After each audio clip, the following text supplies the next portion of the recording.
لیکن ماں باپ سے بھی کہتا ہوں اولاد کو امتحان میں نہ ڈالو، ان پہ ایسی سختی مت کرو کہ وہ باغی ہو جائیں، ان کی جائز خواہشات پہ ٹوکے مت چلاؤ کہ وہ باغی ہو جائیں، ان کو ذلیل، کبھی تانے، کبھی ٹوک، کبھی تنقید، کبھی اعتراض، کبھی تھپڑ، کبھی بے عزت، یہ چیزیں تمہاری اولاد کو باغی بناتی ہیں۔ میرے نبی نے فرمایا اولاد کو عزت دو، اکرموا اولادکم، اپنی اولاد کو عزت دو۔ جناب علی رضی اللہ تعالیٰ عنہ نے فرمایا اکرموا اولادکم لانہم خلقوا لغیر زمانکم، اپنی اولاد کو عزت دو، یہ تمہارے آنے والے زمانے میں تمہاری یادوں کو زندہ رکھنے والے ہیں، انہیں عزت دو۔ میرے نبی کیسے عزت دیتے تھے؟ حضرت فاطمہ رضی اللہ تعالیٰ عنہا، آپ کے جگر کا ٹکڑا، آپ کی آنکھوں کی ٹھنڈک، حسن حسین میری آنکھوں کی ٹھنڈک، میرے جنت کے پھول، جنت کے سردار، میرے حسن حسین جن کے لیے گھٹنے اور بازو ٹیک کر کمر پہ بٹھا کے کمر میں چکر لگا رہے ہیں، اور ان کو دیکھ کر کہہ رہے ہیں تمہارا اونٹ کیسا ہے؟ پھر دونوں بھائیوں کو اتار کے زینب کو کمر پہ بٹھا رہے ہیں اور اکیلی کو کمرے میں چکر دلا رہے ہیں، یہ ان کی ماں ہے، ان شہزادوں کی ماں ہے، میرے نبی کے جگر کا ٹکڑا ہیں، اور علی کی زوجہ ہے جو میرے نبی نے کہا علی تجھے بشارت ہو جنت میں تیرا گھر میرے گھر کے سامنے ہوگا۔ جب حضرت فاطمہ آتی، اور کوئی چوتھے دن نہیں آتی، کوئی 8ویں دن نہیں آتی، روز آنا لگا ہوا ہے کہ دیوار کے ساتھ دیوار ہے، جب حضرت فاطمہ آتی دروازے پہ آتے میرے نبی کھڑے ہو جاتے۔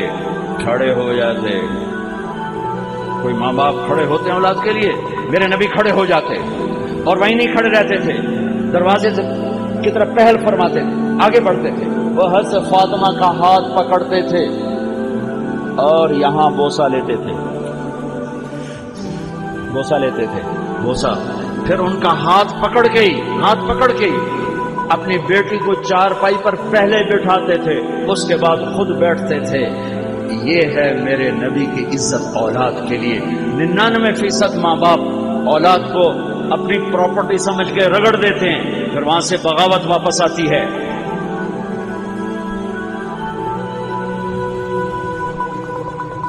اپنے بچوں کی رعایت کرو، یہ تو پہلے 10 سال بچوں کو دے دو، پہلے 10 سال۔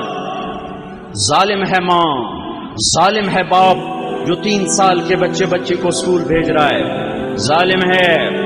ہمارے تعلیمی ادارے کاروبار ہیں، کاروباری سینٹر ہیں، تعلیمی ادارے نہیں ہیں، حفیظ سینٹر ہے، اب شاپنگ مال ہے، لبرٹی کا مال ہے، مال روڈ کا مال ہے، دبئی کا مال ہے، ایک اسکول بھی مال ہے، ایک کالج بھی مال ہے۔ یہاں پڑھنے پڑھانے کا کوئی چکر نہیں، یہاں صرف پیسے کا چکر ہے۔ میری قوم کے کتنے زوال کے گوشے بتاؤں؟ جس قوم کی تعلیم ہی کاروبار بن جائے اس قوم نے کیا سر اٹھا کے جینا ہے؟ جس قوم کا علم ہی پیسہ بن جائے اس قوم نے کیا سر اٹھا کے جینا ہے؟ نہ حکمرانوں کو خیال ہے کہ اپنے قوم کے علم کی کو کوشش، سڑکیں بناتے جا رہے ہیں۔ ارے بھائی کوئی علم بھی دیکھو، علم کی شمعیں تو بجھتی جا رہی ہیں، سڑکیں تو کھوتے ہیں ٹرنا، سڑکیں بنانا بھی ضرورت ہے، لیکن سب سے بڑی ضرورت اس قوم کی علم ہے۔ اقرأ بسم ربک الذی خلق، خلق الانسان من علق، اقرأ وربک الاکرم الذی علم بالقلم، علم الانسان ما لم یعلم۔ میرے نبی پر پہلا قرآن ہے پڑھ میرے محبوب، اور ایک ہوتا ہے اتلو، ایک ہوتا ہے اقرا۔ اتلو کا مطلب ہوتا ہے پڑھو، سمجھ میں آئے یا نہ آئے، اور اقرا کا مطلب ہوتا ہے سمجھ کے پڑھو، کیا پڑھ رہے ہو؟ سمجھ کے پڑھنے کو قرات کہتے ہیں، اور بے سمجھے پڑھنے کو تلاوت کہتے ہیں۔ میرے اللہ نے کہا پڑھ میرے محبوب سمجھ کے۔ اس امت کی تو وہی علم کے ساتھ آئی، وہ سارا علم کاروبار۔ ہمارے نوجوانوں میں علم کا شوق نہیں ہے، ڈگری ملتے ہی نوکری بھی مل لے، گڈی بھی مل لے، موبائل بھی مل لے، تو 1 2 لاکھ تنخواہ بھی مل لے، تو کم بھی نہ ہو، دستخط کر کے دکھا رہا جاؤں جو ہمارے دفتروں میں ہو رہا ہے۔ علم جس قوم کے پاس علم نہیں وہ عزت کے ساتھ سر اٹھا کے زندہ نہیں رہ سکتے۔ چوپڑی روٹی کھانے کا نام عزت نہیں ہے، لینڈ کروزر پہ بیٹھنے کا نام عزت نہیں ہے۔ وہی قومیں سر اٹھا کے زندہ رہتی ہیں جن کی وراثت علم ان کا اپنا ہوتا ہے۔ یہ بھیک نہیں ہے جو تمہیں ملے گی، جان جوخم میں ڈالو گے تو اللہ تمہارے اوپر فیضان کرے گا. خیر بات دوسری طرف چلی گئی. 3 سال کے بچے کو اسکول بھیجنا ماں کا ظلم ہے، باپ کا ظلم ہے. یہ بچہ ماں کی گود چاہتا ہے. میرا نبی شفیق تو فرماتے ہیں کہ 7 سال سے پہلے نماز بھی نہ کہو، 7 سال سے پہلے نماز بھی نہ کہو. 7 سال کے بعد نماز کی بات کرو تو 7 سال تک کیا کرو؟ گود دو، گود، ٹائم دو، گود دو، ٹائم دو. جو نہ ماں کے پاس ہے نہ جو باپ کے پاس ہے. فیصلہ آباد میں ہمارے جاننے والے ہیں، وہ میاں بیوی دونوں ٹیچر ہیں. تو وہ بیگم پیپر چیک کر رہی تھی تو رونے لگی. تو میاں نے پوچھا، نہ میاں کچھ اور ہے، بیوی ٹیچر ہے، کیوں رو رہی ہو؟ تو میں پیپر نکال کے آگے کر دیا. اس نے پیپر پڑھا تو اس میں لکھا ہوا تھا آپ کیا بننا چاہتے ہیں، آپ کیا بننا چاہتے ہیں. تو اس بچے نے لکھا تھا میں اسمارٹ فون بننا چاہتا ہوں، کہ جب میں گھر آتا ہوں تو میری ماں میری بجائے اسمارٹ فون پہ ہوتی ہے، میرا ابا میرے بجائے اسمارٹ فون پہ ہوتا ہے. میں کوئی بات کرتا ہوں تو نہ باپ جواب دیتا ہے نہ ماں جواب دیتی ہے، اپنے اس پہ لگے ہوتے ہیں. تو میں بہت زیادہ ڈیگریڈ ہوتا ہوں. تو کاش میں فون ہوتا. تو اس نے کہا تو رو کیوں رہی ہو؟ کہ یہ تیرے بیٹے کا پیپر ہے، یہ تیرے میرے بیٹے کا پیپر ہے جس نے یہ لکھا ہے کہ میں فون بننا چاہتا ہوں. یہ آج ہر ماں کا ظلم ہے، ہر باپ کا ظلم ہے. اس موبائل نے تمہاری زندگیاں، ہماری زندگیاں برباد کر دی ہیں، تباہ کر کے رکھ دی ہیں. ایک ہاتھ میں 7 بر اعظم کو بند کر دیا ہے اور ایک کمرے کی چھت کے نیچے بھائی بہنوں کو یوں مشرق مغرب سے بھی دور کر دیا ہے. ماں باپ اولاد میں تعلق ختم، بہن بھائیوں میں تعلق، سب اپنے اس پر لگے ہوئے ہیں. لگو نہ میں روک سکتا ہوں نہ تم روکو گے. کچھ وقت تو ایسا کرو کہ اس کم وقت کو چھوڑ کے سارے کٹھے بیٹھو. میں یہ نہیں کہتا ہوں نصیحت ہے کرو، ارے ماں باپ بیٹھ جاؤ، بچے بن جاؤ بچوں کے ساتھ.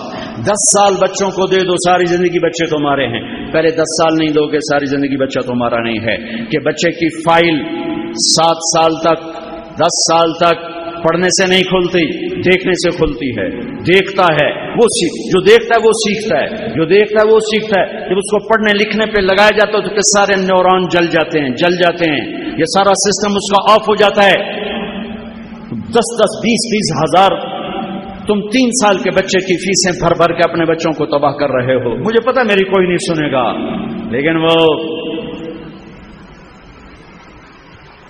بھڑکتی آگ پہ کبوتر نے بھی پانی ڈالا تھا ابراہیم کی.